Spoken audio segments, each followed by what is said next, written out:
Texas immediately appealed to the Supreme Court, and Attorney General Ken Paxton, he did not hold back.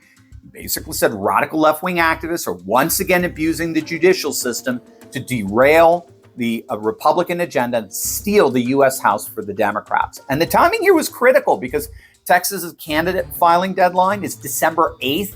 So just literally days away from now. Campaigns have already started. Candidates had already gathered signatures under the new map. Early voting for March 3rd primary is only 90 days away. And then less than 1 hour after Texas filed that emergency request, Justice Sam Alito stepped in and delivered.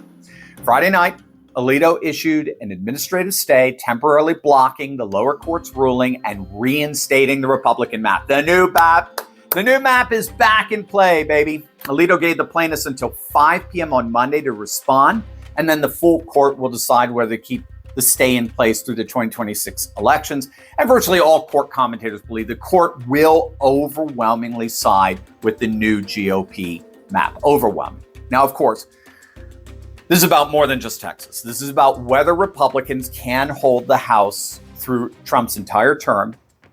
I have been repeatedly saying, and I'm not saying this to lull anyone into false complacency or whatever, but I'm just being a realist here. It's going to be very hard for the Republicans to do that. And that's because it's only been done 3 times in the history of our republic. The party in power in the White House has only held on to Congress or gained seats on 3 separate occasions for the midterms. This pendulum swing, as it's called, is virtually guaranteed.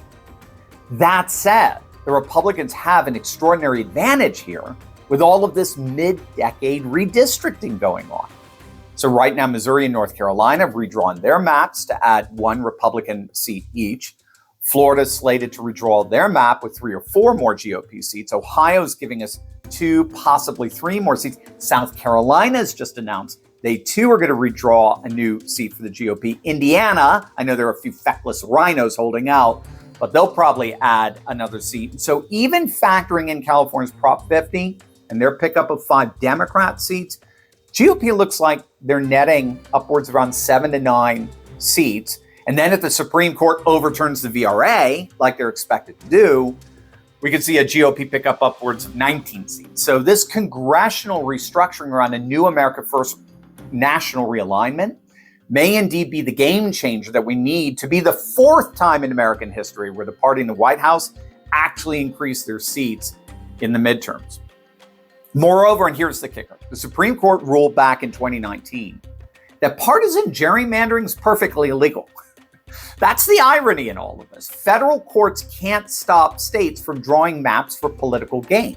And Judge Brown tried to get around that by claiming Texas used race instead of politics. But Judge Smith destroyed that argument, pointing out that the most obvious reason for mid-cycle redistricting, of course, is not race, it's partisan gain. And the Republicans were perfectly within their rights in Texas to do this.